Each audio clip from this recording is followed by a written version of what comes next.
Hey guys, how's it going? Michael Troy here. Today we're looking at Space Ghost #1 by Steve Rude, the classic comic from Comico. One of the most beautiful comics I've ever seen in my entire life. It is so gorgeous.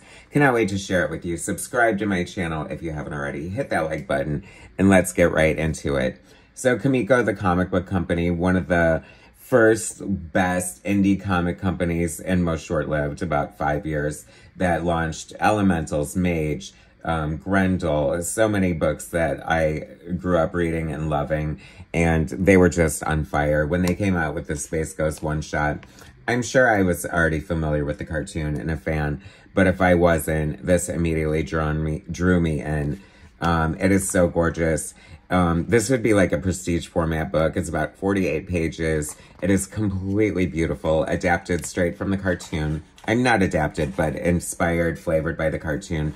Brought to you by Steve the Dude Rude, mostly known for his career-long work on Nexus and his reverence for classic comic book art. He's very much like an Alex Toth style kind of artist.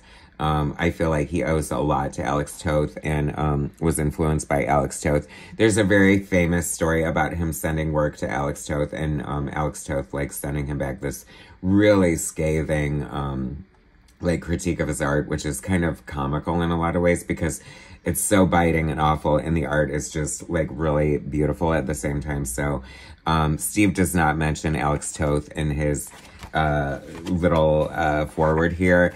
And I thought, I wonder if that incident had happened like too close to this and maybe he was feeling a little burned. I'm not sure. That's just, you know, guessing on my point. Written by Mark Evanier and Steve Rude. Interesting, Mark Evanier, who has a lot to do with like Gru the Wanderer, and I believe he sort of was working with Kirby towards the end of his career and in animation. So they both explained that they're very big fans of Space Ghost. So you can tell they kept it very much like a Space Ghost cartoon, but amped it up a little bit. So drawn by Steve Rude, inked by Willie Blyberg, painted by Ken Stacy, edited by Diana Schutz, and plot assistance by Daryl McNeil. The art on here is next level. You know, a lot of this could easily be achieved in like, you know, Procreate and Photoshop today, but the way they did it back then, I was supposed to interview Steve Rude for my channel. I would still love the opportunity one day, if nothing else, just to talk about the brilliance of this book I'm showing you.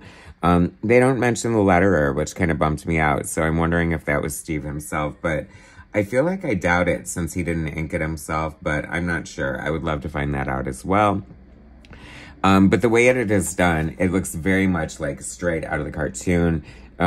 The story feels very like reverent and, you know, in line with Space Ghost. The art is just beautiful. No one else could have done this, or, well, aside from Alex Toth himself. But this is such a love letter to Alex Toth and Space Ghost. It is actually absolutely beautiful. The story's a little innocuous and throwaway, almost juvenile in a way. I wish that they had, like, amped up the story a little more. I'm guessing that Steve Rude brought in Mark Evanier because of his, you know, lack of experience as a writer, having mostly worked with Mike Barron on Nexus. But, you know, once again, conjecture. But I feel like they very much wanted to keep it in line with the cartoon, and sometimes the pacing is a little, like, slow. They have him, like, going against, you know, his villains, and so they're going to have him go against all of them, which to up the ante for this comic book, which I think is just fine. We have Zan and Jace on this world, like water skiing. I love that they're talking about the origin of water skiing and how people used to do it being pulled from a boat. How crazy is that when we can just do it like this? The art in here, I could just talk about the art in here all day. It is like Steve Rude is like, you know, a disciple of Alex Toth in a lot of ways. And that his economy of line is just like next level, next to no one. Such a beautiful, I love, and just, you know, 1, 2, 3, 4, 5, 1 out of 6 panels has basically the Loch Ness Monster popping out of the water as Zan and Jace take off on their water skis. I just love it so much.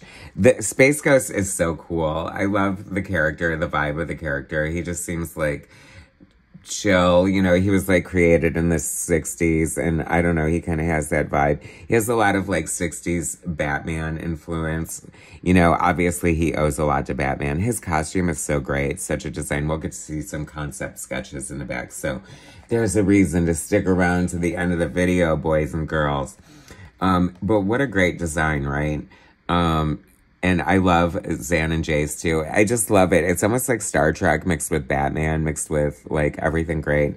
I just think it's kind of funny that your chest emblem would have an actual picture of yourself, but it's like, you know, symbolically a ghost at the same time. I just noticed that Zan and Jace's costumes are red, yellow, and blue, the primary colors. See, the simplification, and Blib, the best, like, sidekick monkey. I mean, they might as well just be the Wonder Twins and, you know, Gleek here. But, you know, all Hanna-Barbera, I guess. Look how beautiful Ken Stacy's colors are. Like, Ken Stacy was just, like, an amazing artist, like, doing a lot of, like, airbrush painting before, like, Alex Ross was painting comic books, and, so to bring him in as colorist was just, like, such a wise decision. I feel like they must have been doing it in overlays, like they did, you know, actual animated cartoons with the cells and stuff, because without the advantage of Photoshop and Procreate and layers and things like that, how are you getting behind the line work? So, just another one of my burning questions for the process on this beautiful, beautifully produced comic book. I love the villain in the cloak. It's so funny. It kind of reminds me of the Phantasm of the Bat or whatever that cartoon was in a lot of ways, because the reveal at the end here, who's behind it. Love the color holds on that. I love their invisible fact. I mean, that's arguably sort of, you know, what gives them the name Space Ghost, is that they can turn invisible and they have this like ghost-like appearance that I always loved when they utilized that in the cartoon. It was always like my favorite part. And very hard to find a favorite part of a Space Ghost cartoon, if you know what I'm talking about. I just love how beautiful it is. I love that they don't use the edges, the panel borders. It gives it this very like animated kind of feel. This is as close as you'll get to like reading a cartoon, if that makes sense. I really love how beautifully they captured it, and just the fun variety of villains and the situations that they're in. You know, I mean, Space Ghost and all these Hanna-Barbera cartoons were, you know, silly and throwaway in a lot of ways. So there's a lot of that in here too. But I have to say this Gleek, or no, Gleek, I called him Gleek, I'm sorry. Blip is like next level. Just his body language and stuff. Steve Rude is such a master of his craft. And, you know, he has lots of art instruction. He actually teaches art and has a lot of like instructional videos on his YouTube channel, and is just like an amazingly talented human being with endlessly fascinating images and just process, just like one of the true great comic books of our generation for sure. So many other great things out there by him I need to get my hands on, like the Hulk and Superman story that he drew, and just like I think he drew some X-Men stuff. You know, he was kind of the go-to guy if you wanted like traditional like 60s looking comic books. And they just look so good. I love this Metalis character and these effects. Like the marriage of the classic art with the sort of cutting edge coloring that Ken Stacy is doing here makes it, like I told you guys at the beginning, one of the most beautiful comic books that you will ever see. Like, this is not super, super rare. I mean, it is pretty rare in a way. You can find it on eBay for relatively inexpensive. But it is definitely a classic keeper. Like, if you want a great comic book collection, you definitely need to add this to it. It is so much fun. You know, as much as I'm enjoying the new Space Ghost series from, I believe it's Dynamite. I believe I also reviewed the first issue or two on my channel. I knew it was going to be different and separate from this, and it just kind of made me want this version of Space Ghost more. And reading this just kind of confirms that love that I have. The angles in here are just so much fun. There's so many classic, like, superhero comic book tropes going on. I thought it was great. I love Blip just tripping one of the bad guys here to such a great comic effect. You know, even though Steve Rude is taking it completely seriously, and that's why it's so magical as well. I just, you know, it's kind of like, it almost writes itself. The story is very straightforward and simple, but that's kind of what you would expect. You know, it's not going to change the world. It's not Crisis on Infinite Space Ghost or something like that. And it really does end on one of the most perfect images of Space Ghost ever. And might as well just say, I love you, Alex Toth, the end, Space Ghost. Really love the coloring on this one here. I love how the purple to blue gradation in the background matches the purple and blue difference in his costume. I don't know, just little touches like that as an artist. It seems very pop art to me, and I just really enjoyed that. Also interesting, and I'm sure I must have noticed it, as a wee art connoisseur first reading this for the first time. I think this must be one of the first times I saw, like, black with stars done with a colored space, and I just thought it was such a beautiful, like, little thing. Anyway, if you know, you know, this is, like, one of the best comic books ever. If you don't, then you definitely need to get your hands on this if you can.